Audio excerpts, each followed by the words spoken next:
이제 사도행전도 이제 마지막 부분으로 가고 있습니다. 오늘 25장과 26장을 우리 함께 살펴보겠습니다. 사도행전 25장 1절부터 26장까지 좀 본문이 많지만 우리 쭉 통독해 나가는 마음으로 같이 한번 본문을 살펴보겠습니다. 신약성경 231쪽입니다. 사도행전 25장, 26장 한 절씩 교독해서 읽겠습니다. 베스도가 부임한 지 3일 후에 가이사랴에서 예루살렘으로 올라가니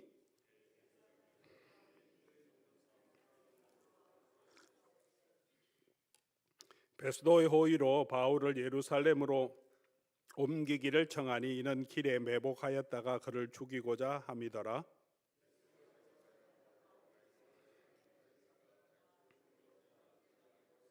또 이르되 너희 중 유력한 자들은 나와 함께 내려가서 그 사람에게 만일 옳지 아니한 일이 있거든 고발하라 하니라.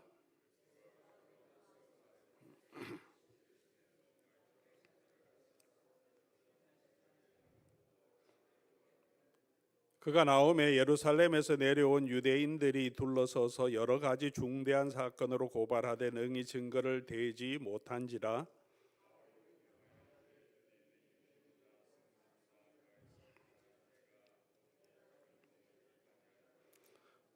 베스도가 유대인의 마음을 얻고자 하여 바울더러 묻되 내가 예루살렘에 올라가서 이 사건에 대하여 네 앞에서 신문을 받으려느냐?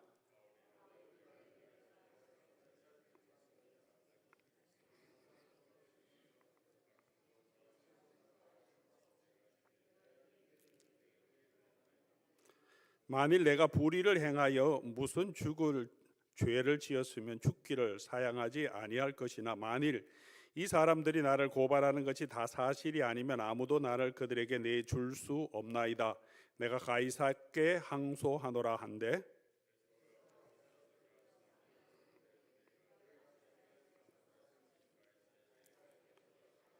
수일 후에 아그리빠 왕과 버니게가 베스도에게 문안하러 가이사랴에 와서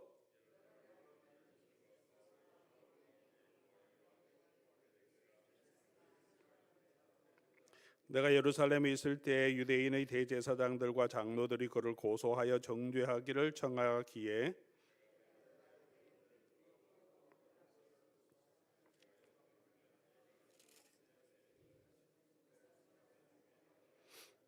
그러므로 그들이 나와 함께 여기 오매 내가 지체하지 아니하고 이튿날 재판 자리에 앉아 명하여 그 사람을 데려왔으나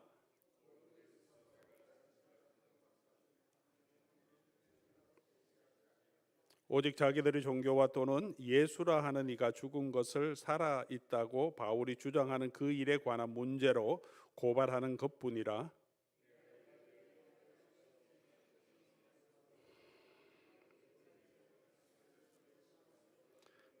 바울이 황제의 판결을 받도록 자기를 지켜주기를 호소하므로 내가 그를 가이사에게 보내기까지 지켜두라 명하였노라 하니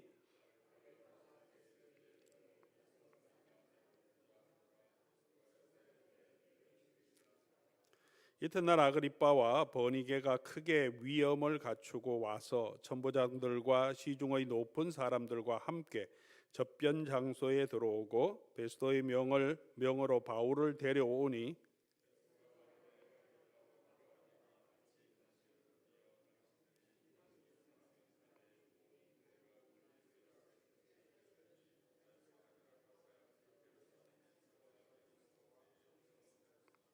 내가 살피건대 죽일 죄를 범한 일이 없더이다. 그러나 그가 황제에게 상소한 거로 보내기로 결정하였나이다.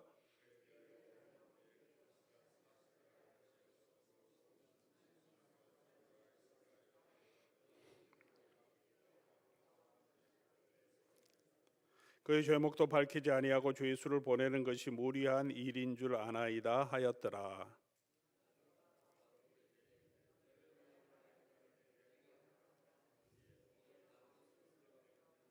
아그리빠 왕이여 유대인이 고발하는 모든 일을 오늘 당신 앞에서 변명하게 된 것을 다행히 여기나이다.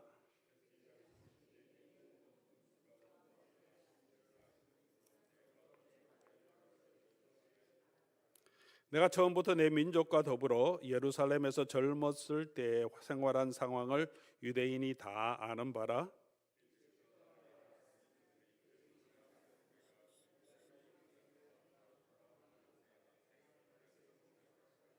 이제도 여기서 신문 받는 것은 하나님이 우리 조상에게 약속하신 것을 바라는 까닭이니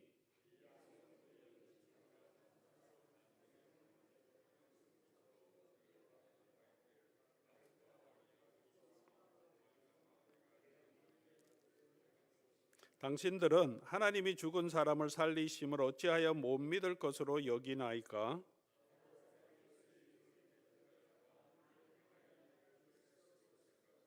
예루살렘에서 이런 일을 행하여 대제사장들에게 고난을 받아 가지고 많은 성도를 옥에 가두며 또 죽일 때에 내가 찬성 투표를 하였고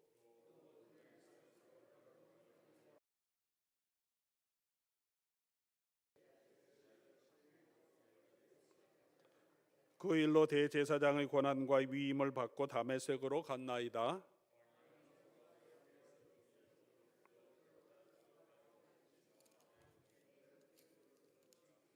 우리가 다 땅에 엎드러 침에 내가 소리를 들으니 히브리 말로 이르되 사울아 사울아 내가 어찌하여 나를 박해하느냐 가시체를 뒷발질하기가 내게 고생이니라.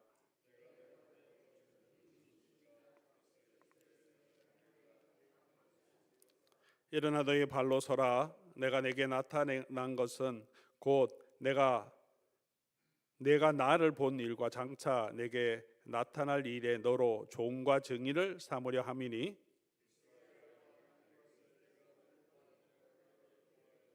그 눈을 뜨게 하여 어둠에서 빛으로 사단의 권세에서 하나님께로 돌아오게 하고 죄 사함과 나를 믿어 거룩하게 된 무리 가운데서 기업을 얻게 하리라 하더니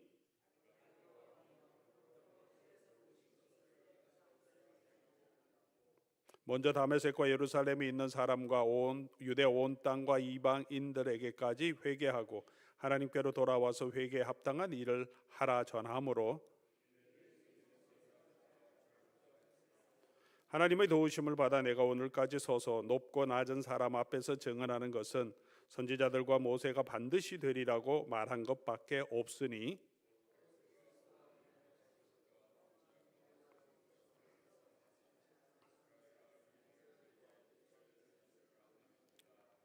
바울이 같이 변명하며 베스도가 크게 소리내어 이르되 바울아 내가 미쳤도다 내 많은 학문이 너를 미치게 한다 하니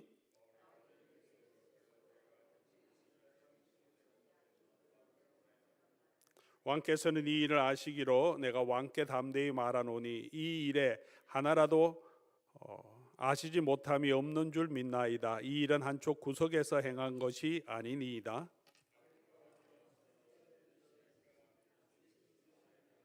아그리빠가 바울에게 이르되 내가 작은 말로 나를 권하여 그리스도인이 되게 하려 하는도다.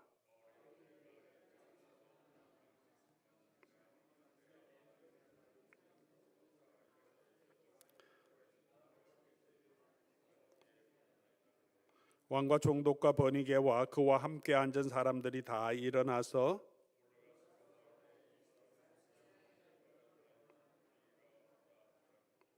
같이 읽겠습니다. 이에 아그리빠가 베스도에게 이르되 이 사람이 만일 가이사에게 상소하지 아니하였더라면 석방될 수 있을 뻔하였다 하니라. 아멘. 수고하셨습니다. 우리 두 장을 우리가 함께 읽어 나왔습니다. 오늘은 벨릭스 다음에 베스도라고 한 총독이 부임한 이후에 바울의 삶의 이제 변화된 모습이죠. 바울이 다시 벨릭스 앞에서 재판을 받고 다시 가이사에게 보내기 전에 아그리빠 왕에게 가는 모습을 보여줍니다. 잠깐 우리 영상을 화면을 통하여서 당시 역사적인 상황을 잠깐 살펴보겠습니다. 여러분 보시기에 오른쪽에 있는 사람이 안토니오 벨릭스 총독이죠. 펠릭스라고 이렇게 라틴어로 써 있는데 그 형상이고요. 그 옆에 여러분 보시기에 왼쪽에 있는 분이 베스도의 형상입니다. 총독 안토니오 벨릭스는 바울을 아무 이유 없이 그냥 돈을 더 받기 위해서 그냥 구류해 두었다. 그렇게 지난 주에 우리가 함께 살펴보았으면 2년 동안이나 돈을 더 받기 위해서. 근데 그 과정에 유대인과 수리아인들, 유대인 북쪽에 있는 시리아인들 사이에 분쟁이 일어났는데 이 벨릭스는 좀 강팍하게 또 폭정으로 이스라엘 백성들을 또를 다스렸던 왕입니다. 잔인하게 시리아인들 상대로 해서가 아니라 유대인들을 굉장히 잔인하게 진압해서 문제가 됩니다. 그래서 황제가 그를 총독의 자리에서 이렇게 쫓겨나게 소환합니다. 그래서 소환해서 이제 벨릭스를 대신 보내는 상황이 됐습니다. 베스도보다 역사적인 여러 자료를 보면 벨릭스보다 베스도는 훨씬 온건한 총독으로 있었는데 유대에 부임한 지 얼마 되지 않아서 나중에 병으로 목숨을 잃습니다. 오늘 25장 1절은 베스도가 부임한 지 3일 후에 당연히 이제 총독이 부임하면 이 땅을 다스리기 위해서 예루살렘을 방문하는 당연하고 또 그들이 다스리고 있는 그 지방의 사람들의 지도자를 만나서 서로 소개하고 만나는 접견하는 일이 당연히 있어야겠죠. 그래서 예루살렘 올라가서 유대 지도자를 만나고 또 그 상황, 예루살렘 상황을 이제 순찰하고 이제 살피러 올라갔더니 그때 이제 총독이 새로 오니까 베스도에겐 더 이상 안 먹히고 베스도는 뭐 죄가 없다 하면서 구류해 두고 더 이상 아무 일도 안 하기 때문에 기다렸다가 새로운 총독이 오니까 유대 지도자들이 이제 아직 잘 모르니까 이 바울이라는 사람이 있는데 이 사람 문제 많으니까 올려서 다시 재판을 예루살렘에 와서 재판을 해 주십시오. 그렇게 해서 데리고 오는 동안에 지난번에 했던 것처럼 매복하고 있다가 이 바울을 죽이려고 하는 그런 흉계를 꾸미는데 이 베스도가 그들에게 응답하지 않고 내가 지금 내려가야 되니까 당신들이 올라와서 재판합시다 이렇게 된 거예요. 그래서 이제 올라와서 재판하는 과정인데 들어보니까 별로 문제가 없어요. 종교적인 문제 외에는 바울이 어떤 결박할 만한 죄가 없다는 것을 발견하게 되었고 이 과정에서 바울에게 예루살렘에 가서 다시 재판하겠느냐라고 물었더니 바울이 아니다 나는 가이사에게 항소합니다. 그래서 이제 그러면 바울이 로마 시민이기 때문에 가이사에게 항소했기 때문에 반드시 보내야 하는 책임이 있어서 이제 보내려고 준비하는 과정에 이제 아그리빠 왕과 버니게라고 하는 이 당시에 이제 헤롯 대왕이 있는데 헤롯 대왕이 이제 예수님 당시에 예수님 태어나실 때 유대 전 지역을 다스리던 왕이 헤롯 왕이 있잖아요. 그 헤롯 왕의 증손자 되는 이 친구가 이제 이 아그리빠 왕인데 아그리빠 2세인데 이 친구도 이제 로마 총독이 새로 왔으니까 자기의 자매이면서 아내인 버니게와 함께 와서 이제 문안하고 인사하는 시간, 상견례하는 시간으로 찾아온 겁니다. 바울을 이제 조서를 써야 되는데 이 사람이 이렇게 해서 내가 가이사에게 보냅니다 해야 되는데 조금 조서에 쓸 내용을 조금 넣고자 해서 이제 아그리빠 왕 앞에 내어놓고 이제 아그리빠 왕 앞에서 바울이 자기의 사정을 설명하도록 그렇게 하는 내용이 오늘 본문 내용입니다.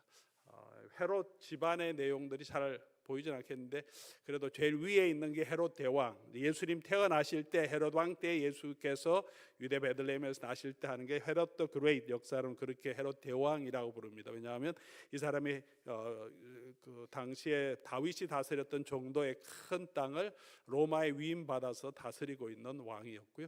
헤롯이 죽은 후에 우리가 잘 알듯이 그의 세 아들을 통해서 이렇게 안티파스와 아켈라우스 그리고 빌립이라고 하는 세 아들을 통해서 자기가 다스렸던 지역을 세 개로 나눠줍니다. 그런데 남쪽에 있었던 유대와 사마리아 지역에 있던 아켈라오는 이렇게 너무 폭정을 해서 잘리고 그 다음에 이 지역은 총독이 와서 직접 다스리고 두 지역만 남아 있습니다. 그리고 그 다음에 우리가 야고보를 죽인 헤롯 왕이 있죠. 그러다 나중에 자기가 뭐 높은 사람처럼 시위하다가 배에 벌레가 들어서 성경은 죽었다 했던 그 친구는 헤롯 아그리빠 1세입니다. 이제 지금 나오는 아그리빠의 아버지죠. 그리고 지금 나오는 아그리빠는 그 아그리빠의 아들이고 그리고 버니게는 바로 요 옆에 자매이면서 근친 결혼한 거죠. 이 당시엔 그렇게 허용했는데 자매이면서 자기 아내입니다. 잠깐 지도를 보면 이게 헤롯 대왕, 헤롯 예수님이 태어났을 때 있었던 헤롯 대왕이 다스렸던 영역입니다. 그리고 그 후에 밑에 지역이 아켈라오가 다스렸던 지역, 그 다음에 중간이 헤롯 안티파스가 다스렸던 지역, 저 북쪽 여기 핑크색 지역이 필립이라고 하는 헤롯의 아들이, 이렇게 세 명이 이렇게 함께 나누어 다스리다가 이 밑에 빨간색인 아켈라오 영지는 이제 로마 총독이 직접 와서 다스리게 그렇게 합니다. 분쟁도 많이 일어나고 제대로 다스리지 못해서 이 시기가 지나가면서 헤롯 아그리파 1세가 등장하는데, 아그리파 1세가 로마와 좋은 관계를 맺으면서 이때에는 잠시 이 헤롯 대왕이 다스렸던 이 파란색 내용의 헤롯 아그리파가 1세가 다스렸던 영토인데 다 장악합니다. 그래서 이 사람이 막강한 권세를 가지고 교회를 핍박하고 야고보를 죽일 수 있는 권한이 있는 거죠. 예수님 당시에도 유대인들이 사람을 함부로 죽일 수는 없습니다. 총독이 다스리고 있었기 때문에. 그래서 총독에게 넘겨줘서 예수님을 죽이게 했는데, 이 당시에는 헤롯 아그리파가 모든 것을 위임받아서 이 전체 지역을 다스리고 있기 때문에 야고보를 죽이고, 그 헤롯 아그리파 죽은 후에 다시 총독을 보내서 이 밑에 지역을 다스리게 하고, 지금 나온 아그리파 2세는 옛날 필립이 다스렸던 이 지역만을 통치하는 분봉왕이었고, 이 밑에 지역은 로마 총독이 가이사랴는 여기 있죠. 그래서 아그리파가 이 로마 총독을 배알하기 위해서 지금 가이사랴, 여기 화살표 있는 지역이 가이사랴인데 와서 지금 배알하고 이제 바울을 만나는 장면입니다.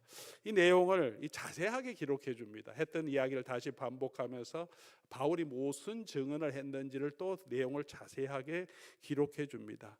이렇게 사도행전에 자세하게 기록해 준 이유 중에 첫 번째는 바울이 로마 법으로 보면 전혀 죄가 없는 사람이다. 바울이 죄가 없다는 것은 기독교인들이 로마 법 아래서 아무런 죄가 없고 그냥 기독교인들이 유대인들과의 문제는 종교적인 문제일 밖에 없음을 자세하게 데오빌로 각하에게도 설명하고, 이 당시에 예수를 믿는 이 책을 보고 있는 모든 그리스도인들에게, 이방 그리스도인들에게도 변명으로 얘기하는 거죠.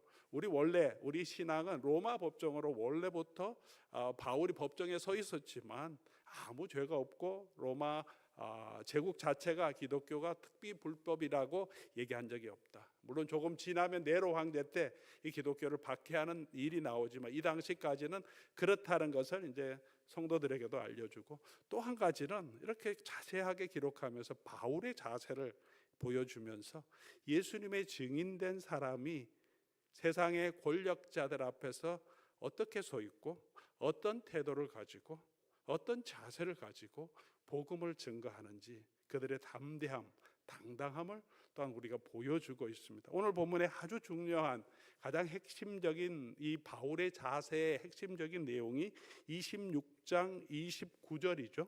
29절 우리 같이 한번 보겠습니다. 26장 29절 같이 한번 읽어보겠습니다. 바울이 이르되 말이 적으나 많으나 당신뿐만 아니라 오늘 내 말을 듣는 모든 사람도 다 이렇게 결박된 것 외에는 나와 같이 되기를 원합니다. 이제 아그리빠와 보니 이게 아그리빠 형상입니다. 왼쪽에 있는 거, 오른쪽, 여러분 보시기 오른쪽에 있는 것은 아그리빠가 만들었던 동전 모습이고, 그 다음에 왼쪽에 있는 것은 아그리빠의 형상이죠. 이제 이건 상상도지, 아그리빠가와 베수도 앞에서 바울이 이렇게 자기를 변정하는, 쇠사슬에 묶여 있으면서 변정하는 내용입니다. 이 내용을 보면 오늘 본문 내용은 어떤 상황인가 하면 25장 23절을 보면 이튿날 아그리빠와 버니게가 크게 위험을 갖추고 와서 천부장들과 그 도시 가이사랴에 있는 높은 사람들과 함께 접견 장소에, 총독의 접견 자리에, 총독과 그리고 아그리빠는 아주 왕복을 완전히 입고 서로 배알하는 자리니까 그 도시에 있는 아주 유명한 사람들, 또 귀인들하고 귀족들과 그리고 군대의 하이클래스 랭킹이죠, 천부장들 다 모여서 그렇게 다 앉아있는 그 자리에 지금 죄수라고 끌려온 유대인인 바울을 그 앞에 세워놨습니다. 그리고 바울의 이야기를 듣는데, 바울이 이 마지막에 와서 자기의 간증도 하고 예수 그리스도의 복음을 증거하면서 말이 적으나 많으나 당신뿐만 아니라 오늘 내 말을 듣는 모든 사람, 여기 있는 여러분 모든 귀족들 또 장군들, 여러분이 나처럼 되면 좋겠다, 이렇게 당당하게 말합니다. 바울이 이렇게 세상의 권력자들 앞에서, 힘을 가진 사람들 앞에서, 귀인들, 귀족들 앞에서 당당하게 당신들이 나처럼 되면 좋겠습니다, 기죽지 않고 그렇게 말할 수 있었던 이유가 뭐겠습니까? 오늘 우리가 이런 세상의 권력자들 앞에서 아무 가진 것도 없는, 또 힘도 없고, 또 그들이 죽이면 죽일 수 있는 그런 나의 생사여탈권을 가지고 있는 사람인데, 우리가 담대하게 두려워하지 않고 당신이 나처럼 되면 좋겠다라고 할 수 있는 그 정도의 신앙의 자긍심을 가지고 있는가? 바울이 어떻게 이렇게 할 수 있었던가? 이 부분을 우리가 함께 오늘 살펴보면 좋겠습니다. 그렇게 할 수 있었던 것은 바울이 예수님을 만났고, 그 예수님이 바울에게는 세상의 그 어떤 것보다 더 귀한 분이었기 때문입니다. 빌립보서를 보면 빌립보서 3장 7절에서 9절까지 내리고 빌립보서 내용을 한번 올려주시면 좋겠습니다.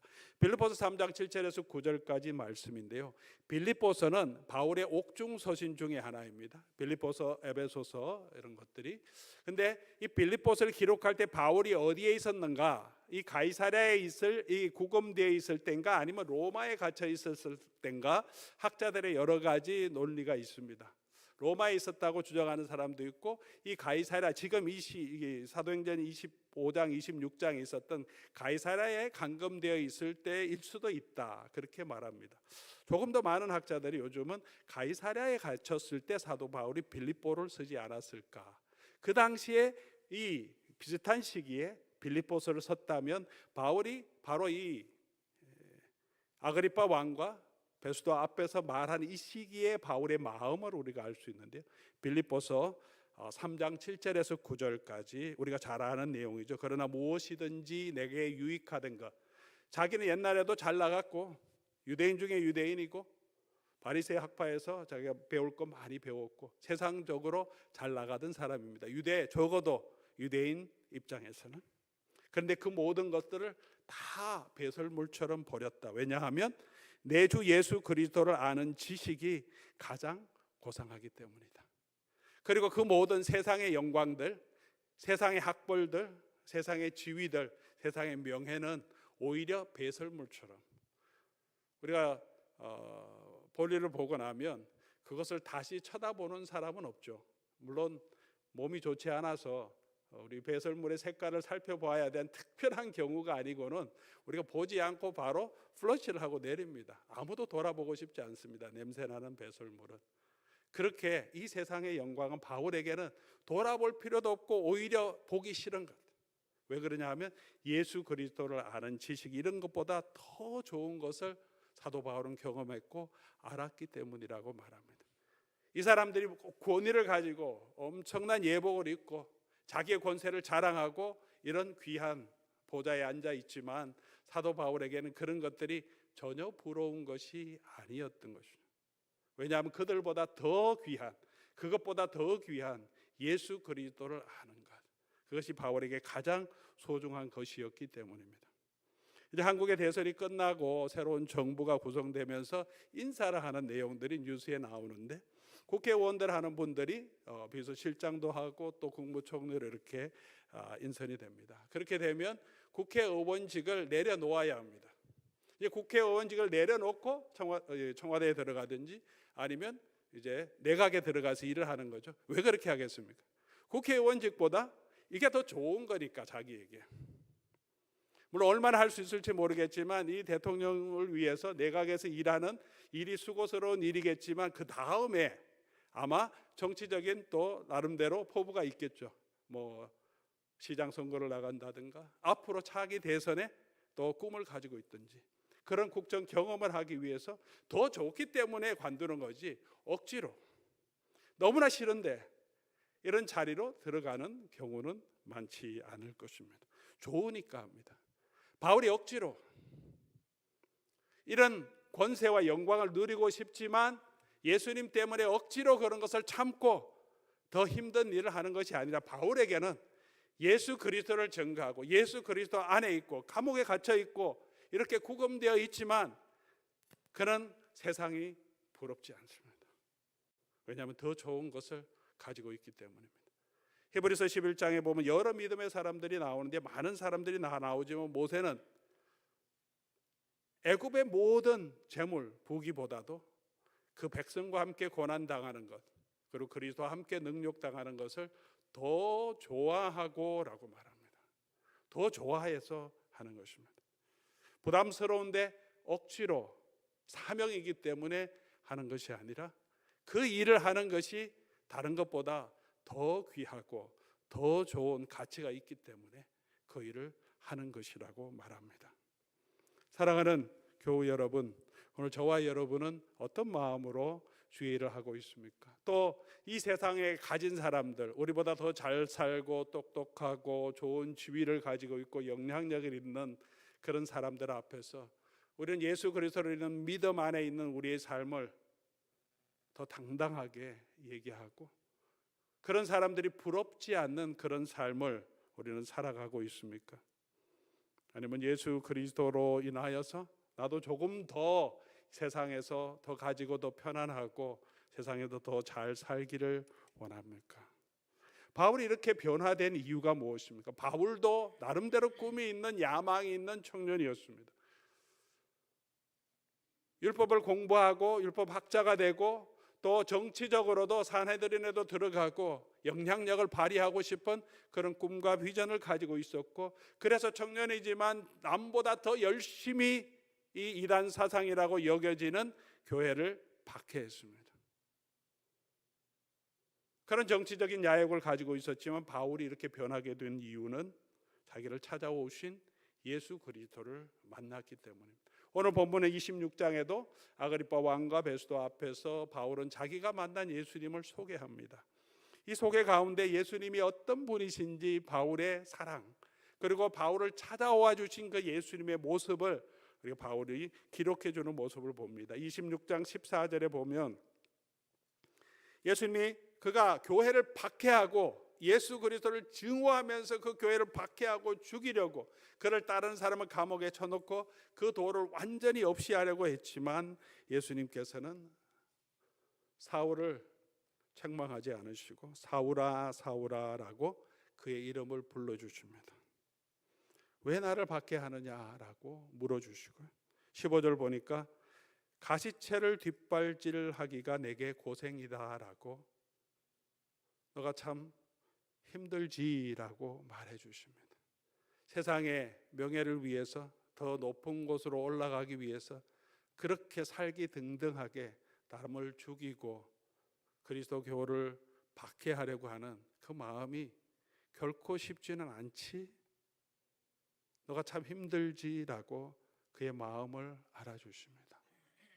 예수님의 사랑을 너무 사도 바울이 느낀 것 같아요. 이 표현을 보면 예수님이 그렇게 말씀해 주셨다는 것을 그 마음에 기억하고 있습니다. 그 예수님이 어떤 분입니까?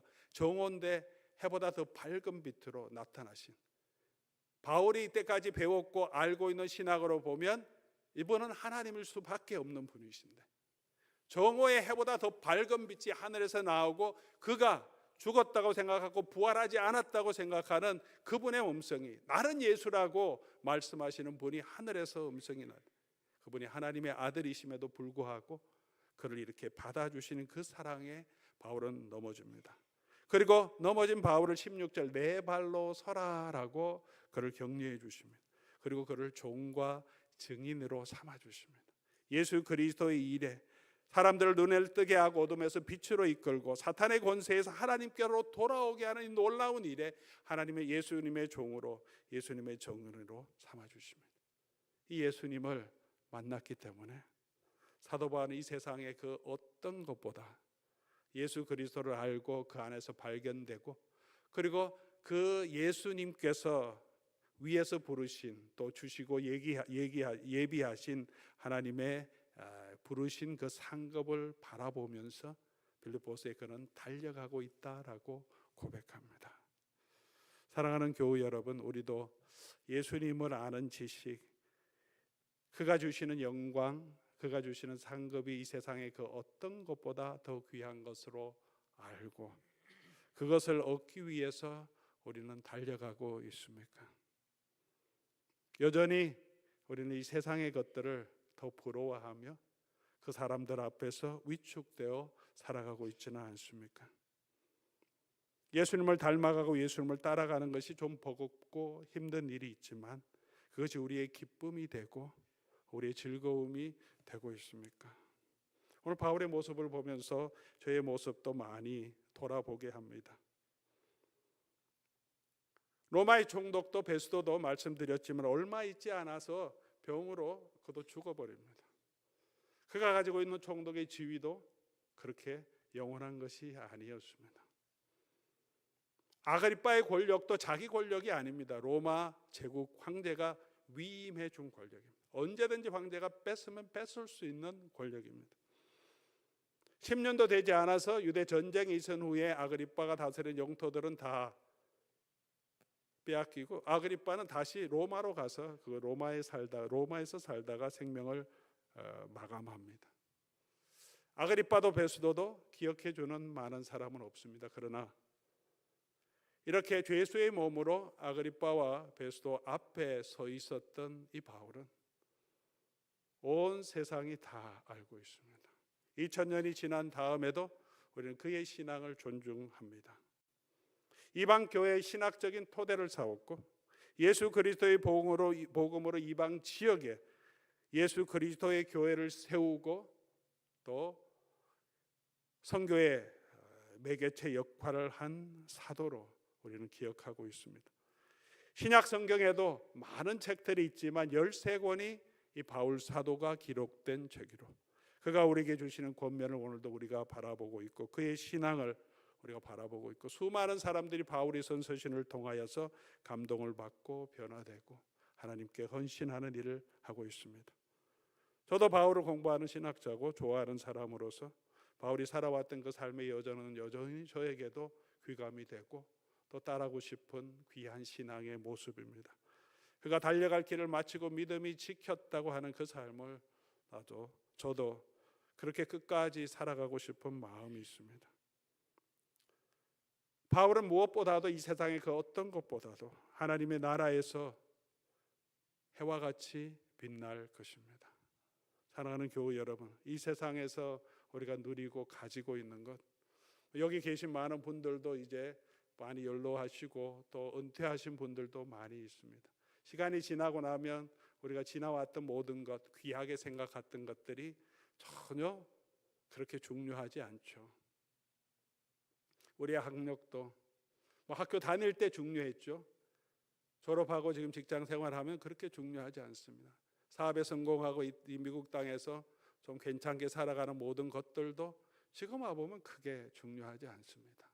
이 세상의 모든 명예도 곧 우리가 다 놓고 가야 할 것인데 정말 가치 있는 것이 무엇이고 정말 귀한 것이 무엇인지 우리가 사도 바울을 통해서 다시 한번 우리가 기억하면 좋겠습니다. 예수 그리스도를 아는 그 시기 가장 고난하고 고난 가운데 고난이 축복인 이유는 그냥 고난 자체가 축복인 것이 아니라 고난과 어려움 가운데 우리와 함께 하시는 예수님을 그 사랑을 그 인도하심을 더 깊이 있게 경험할 수 있기 때문에 그 사랑을 더 의지하고 하나님이 주시는 그 하나님의 나라의 영광을 더 사모하는 마음으로 살아가고 있기 때문에 그렇게 해주기 때문에 고난이 축복이라고 하는 거죠. 이 세상에 부유하고 잘 살고 건강하고 행복하면 이 땅에 더 살고 싶은 마음만 있지 하나님의 나라를 소망하는 마음은 인간적으로는 약해질 수밖에 없는데 힘들고 어려운 삶이 있을 수 있도록 초대교회처럼 박해가 많이 심한 그 시대에 있을 수 있도록 그들이 얼마나 간절하게 하나님의 나라의 임재를 사모합니까? 계시록 같은 거 보면 Come Jesus 마라나타 주여 속히 없소서. 그들이 바라는 것은 이 오는 하나님의 나라밖에 없었습니다. 이 세상의 권력들 이 세상의 바벨론 세상 이 제국은 다 무너질 거고 다시 오실 그 하나님의 나라 예수님의 부활만을 소망하며 걸어가는 그런 성도로 살게 하셨습니다. 사랑하는 교우 여러분, 오늘 우리가 이 바울의 삶을 다시 한번 기억하면서 무엇이 가장 중요한 것인지 우리 다시 살펴볼 수 있기를 바랍니다. 예수 그리스도를 아는 지식 그것 때문에 더 알아가기 위해서 더 수고하고 기뻐하고 섬기는 것이 오히려 우리의 기쁨이 될 수 있도록 기꺼이 우리가 주를 위해서 우리 자신을 드리는 것이 억지로 하는 일이 아니라 하나님이 주신 그 상급으로 더 고귀한 가치가 있는 일임을 알 수 있으면 또 알아가는 저와 여러분 됐으면 좋겠습니다. 두 번째로 바울이 이렇게 담대할 수 있었던 것은 26장 22절 보면 하나님의 도우심으로 여기까지 온 것을 또 바울은 알기 때문에 그렇습니다. 하나님의 도우심을 받아 내가 오늘까지 서서 높고 낮은 사람 앞에서 증언하는 것이라고 바울은 말합니다. 지금 내가 여기 서 있는 것은 하나님이 나와 함께 하셔서 내가 이 자리에 서 있는 겁니다. 하나님이 함께 하시니까 그 어떤 사람 앞에서도 바울은 당당할 수 있습니다. 당신이 아무리 높아도 나와 함께이신 내 뒤에 계신 분은 모든 만물을 창조하신 창조주 하나님이시고 나는 그 하나님의 손에 있다. 사도 바울은 그 신앙을 가지고 있었습니다. 마지막으로 바울이 이렇게 당당할 수 있었던 것은 그가 예수 그리스도의 이름, 예수 그리스도를 믿는 신앙 외에는 유대인 앞에서든지 로마 법 앞에서든지 누구 앞에서든지 그는 잘못한 것이 없었습니다. 양심에 거리끼는 것이 없었습니다. 그래서 그는 당당할 수 있었습니다. 사도 바울이 계속해서 그 이야기를 합니다. 25장 8절에 바울이 변명하여 이르되 유대인의 율법이나 성전이나 가이사에게나 내가 도무지 죄를 범하지 아니하였습니다. 죄 범한 거 있으면 얘기하라고 하십시오. 유대인들 와서 얘기하라고 하십시오. 로마 법으로 내가 유대인의 법으로 내가 잘못한 게 무엇입니까? 10절에도 당신도 아는 바와 같이 내가 유대인들에게 불의를 행한 일이 없습니다. 11절 만일 내가 불의를 행하면 모든 죽을 죄를 지어 죽기를 사양하지 아니하겠다. 잘못한 게 없으면 양심에 끓이끼는 것이 없으면 담대할 수 있습니다. 잘못한 게 많으면 아무리 높은 지위에 있어도 두려울 수밖에 없습니다. 겁날 수밖에 없습니다. 사랑하는 교우 여러분, 저와 여러분이 세상 앞에 당당할 수 있는 것은 우리 믿는 믿음 외에는 세상 사람들 앞에서도 정말 부끄러울 것이 없는 사람으로 우리가 설 수 있어야 우리가 세상 앞에서 세상의 권력 앞에서도 세상의 부유함 앞에서도 당당할 수가 있습니다. 사랑하는 교우 여러분, 오늘 이 바울의 모습을 통해서 다시 한번 우리 자신을 다시 돌아보며 예수 그리스도를 아는 지식이 가장 고상함을 다시 알고 하나님이 저와 여러분과 함께 하신다는 이 사실을 우리가 굳건하게 믿고 이 세상 앞에서 사람들 앞에서 믿지 않는 사람들 앞에서도 흠잡을 것이 없이 그리스도인들이 정말 사람과 하나님 앞에서 당당하게 서서 그들이 우리의 착한 행실을 통해서 하나님께 영광을 돌릴 수 있도록 그렇게 이 세상 앞에 당당한 그런 예수 그리스도의 증인으로 살아갈 수 있기를 주의 이름으로 간절히 소원합니다.